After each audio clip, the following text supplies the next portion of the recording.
What's up, guys? I'm DK Wrestler, and today I'm going to be doing a top 25 list of the best Funko Pops in 2025. And let me tell you, like always, it was difficult to choose 25 specific Funko Pops that I would consider as the best of the year. And I also do want to give a heads up to not get offended if potentially your favorite Funko Pop of the year doesn't make the list. Everyone has their own opinions, and if you end up enjoying this type of content, don't forget to like, comment, and subscribe. But nonetheless, let's kick off this list. Kicking off at number 25, Glow in the Dark Flying Dutchman from the SpongeBob movie. It has definitely been a long time coming to get the Flying Dutchman for the very first time in Funko Pop form, and of course adding that glow in the dark specification was the right call. I think if anything, my only gripe is the fact that this is a part of the SpongeBob movie lineup and not specifically the SpongeBob TV series. Coming in at number 24, Chatter Telephone for the Retro Toys lineup. Now, I was really excited to see Chatter Telephone be made into a Funko Pop because that definitely does consider as a retro toy. Plus, this is definitely something that I do feel I will add to my collection at some point as kind of like a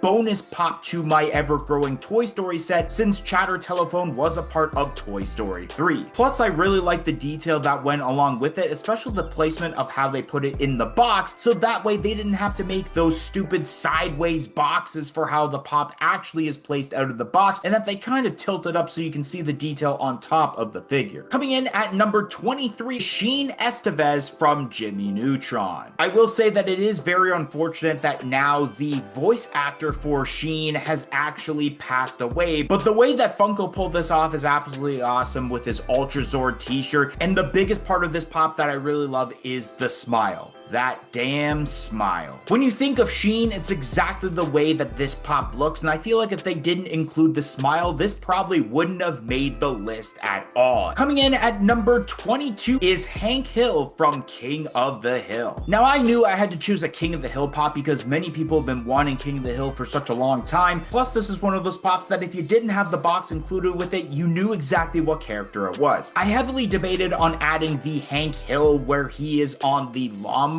as the pop in this slot, but I just went with the regular one, considering that there's a bit of a gripe when it comes to pop rides that I'll mention in a little bit in this video to why I didn't choose that one. Coming in at number 21, the San Diego Comic-Con exclusive Pingu. I was so ecstatic to see Pingu be made into a Funko Pop, and everything they did with this pop is really awesome. However, I felt that there are definitely some gripes involved with this pop to where it could have been better, including the fact that I wish they made the beak a little bit longer to where you knew that he was saying Newt Newt. Even though on the Funko Pop box on the top flap there is Newt Newt on it, I think this would be one of those pops in which this is gonna bite myself in the ass if this ends up being true, that actually could have benefited from the speech bubble effect they've done with a lot of pops in 2025. Coming in at number 20, also from San Diego Comic-Con, the Jorgen von Strangle and Tooth Fairy 2-pack from Fairly Odd Parents. Once again, another lineup that had a lot of great pops, and I only could narrow it down to one, and I thought that this 2-pack was definitely the best of the set. If only we had the Crimson Chin as one of the pops for Fairly Odd Parents, I think this could have been a top 10 contender if that was the case. Coming in at number 19, Barney from Barney and Friends. Now, it is actually crazy to think that there is now a Barney Funko Pop, and I think everything they did with it is pretty cool. However, it doesn't have as much details as some of the other pops we're going to be talking about on this list. Coming in at number 18, Freddy Funko with Chestburster from the Alien Series 1 NFT set. Now, you're probably a little bit confused for this because this NFT set released in 2024. It released in 2024 for specifically the sake of the cards, but the actual physical redemptions didn't ship out until 2025, thus making it eligible for this specific year, and I think they did a great job with this pop. This probably is my favorite royalty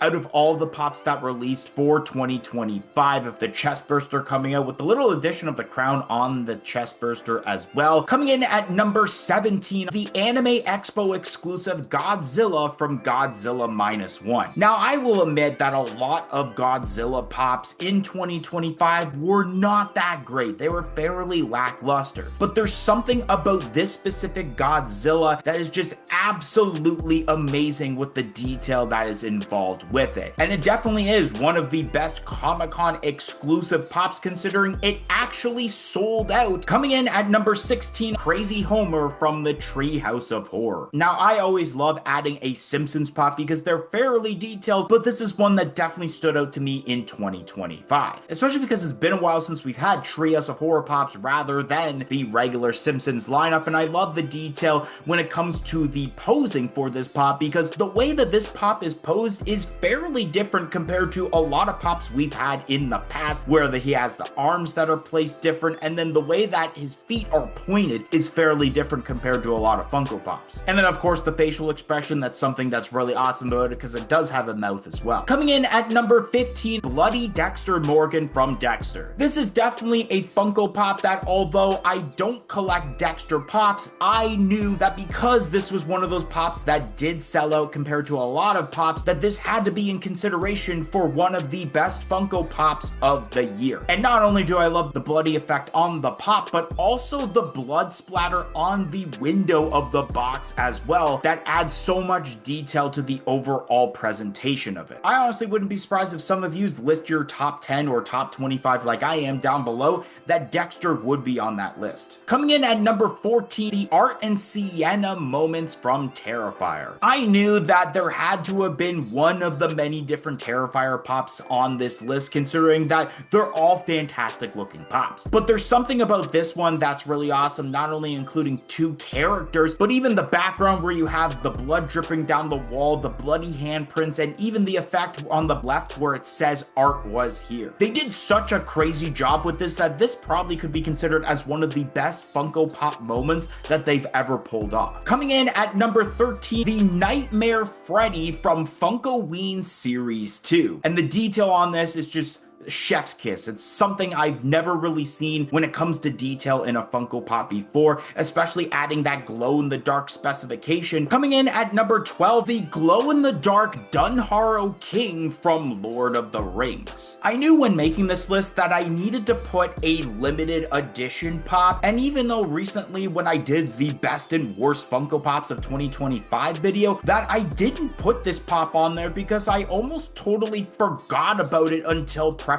for this video. And the way they pulled this off, even though they've done a Dunharrow King, is leaps and bounds better than the original one. The glow-in-the-dark specification added to it, especially on a color like green, where it's normally the best color to shine that black light too. Coming in at number 11, the Phantom Virus from the Scooby-Doo Series 2 NFT set. The reason that the Phantom Virus is higher than the Dunharrow King, not only because I am more familiar with Scooby-Doo rather than Lord of the Rings, but this definitely has a lower piece count, being from the NFTs, being in the legendary category of around that like 1,500 piece mark. I don't remember the exact number. And as you may notice right now, I am in a different setting because I definitely forgot to record this specific part in the original recording of this video. Shout out goes to Sentinel107 and Duh Unacceptable Viewer. And the reason that they ended up getting a shout out is because they joined our YouTube channel membership, which only cost $1.99 a month. Not only do you get the shout out, but you do get lots of other perks, including early access to every single video and shorts that we produce on this channel. So definitely consider joining our YouTube channel membership. It will be greatly appreciated and will go a long way of helping out this channel a lot. So definitely consider it, but let's get right back to the video. Now we're on the top 10 portion, the pop VHS covers of Jaws. Now there have been many VHS covers and they're a little meh, but there's something about this, especially having two characters technically, that makes it absolutely amazing. We have the shark itself plus the character that is swimming in the water to literally recreate the cover. There's not a lot or really any of the Funko Pop VHS covers that actually emulate the actual cover. I'd probably consider this honestly the best VHS covers that Funko has ever done. Coming in at number 9, the Kermit with Banjo Deluxe from the Muppets. For the longest time, I have been wanting this exact thing from the Muppets. I've always wanted to have a Kermit pop in my collection, but I was waiting until more specifically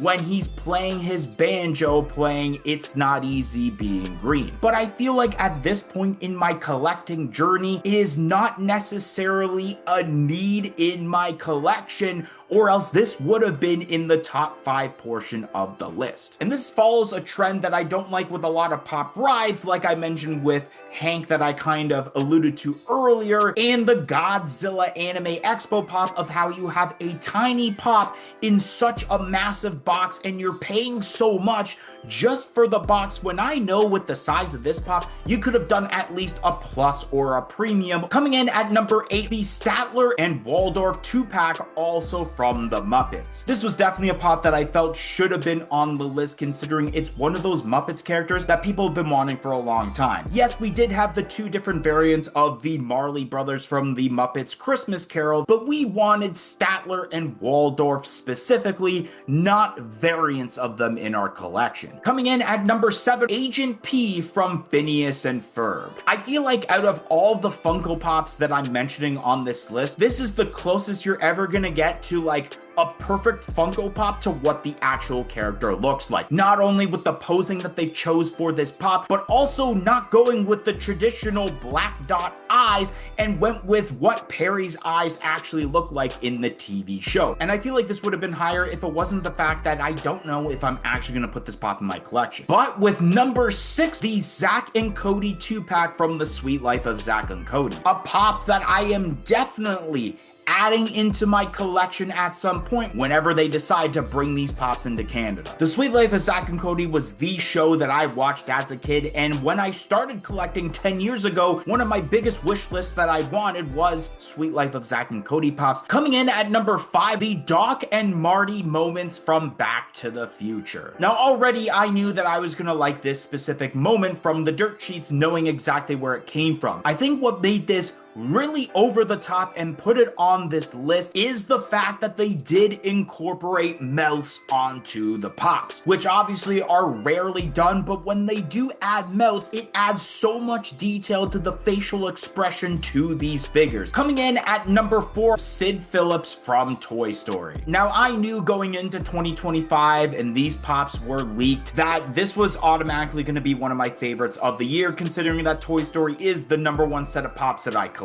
And although I think this figure could have been a little bit higher, I think the reason I didn't put it is because of the fact that earlier this year we did have the Toy Story Funko NFT set, with there being the royalty of Freddy Funko as Sid, and it's pretty much a similar figure. The only difference I find, besides of course having the different style of hair, the Specialty Series 1 actually has the rocket strapped to Buzz Lightyear, while the NFT pop actually doesn't. But this is still an amazing figure, and I knew it had to make the top 5 portion of the list. Coming in at number 3, Al McWiggum, also from the Toy Story set. We weren't sure when the leaks came out of how Al was going to turn out. We thought maybe, okay, it could be a chicken suit, maybe it's just regular Al in his normal clothing. But I am glad that they went down the route of the chicken suit, because that's kind of the first thing we think of Al McWiggum. And I know exactly the reason why this was either not number 2 or not number 1. There was a missed opportunity to make this a flocked figure because of the chicken suit. Coming in at number 2, the flocked Bark at the Moon pop albums from Ozzy Osbourne. Now originally this pop was announced back in I believe 2022 or 2023, but it never ended up releasing within the year that it was announced. And it got to the point where I thought maybe they just ended up fully canceling the pop and that I would never end up getting this into my collection. But I am glad that they ended up going through with this, and yeah, adding that flock specification, absolutely amazing, something that I wish Al McWiggum had with that pop as well. But before we move on to the #1 pop of 2025, I gotta mention a few honorable mentions, with the first honorable mention being the Black Rose Dragon from Yu-Gi-Oh! Now normally I do have a Yu-Gi-Oh! Pop on the list, which I guess spoils that there aren't any for the #1 spot, but I felt that with the Yu-Gi-Oh! Lineup this year, it was kind of mid for the most part. The second honorable mention, Patrick with Wedgie from SpongeBob. I honestly tried my best finding a certain spot for this pop onto the list, but I know in my heart of hearts this is something that I'm likely never going to add into my collection. And the last honorable mention, the newer CM Punk for the WWE lineup. Once again, me being DK Wrestler, it's almost a given that I would add a WWE pop onto the list. I think I'm kind of on the boat with a lot of people when this pop got got announced with the glam shot, I just can't get over the hairline. It really bugs the heck out of me. But this pop was considered because it was from a memorable moment in CM Punk's career, being the pipe bomb promo. And now coming in at number 1, Andy from Toy Story. Really love the posing involved where he's doing crisscross applesauce, playing with the toys. It's absolutely chef's kiss. See you later, guys. Thanks for watching.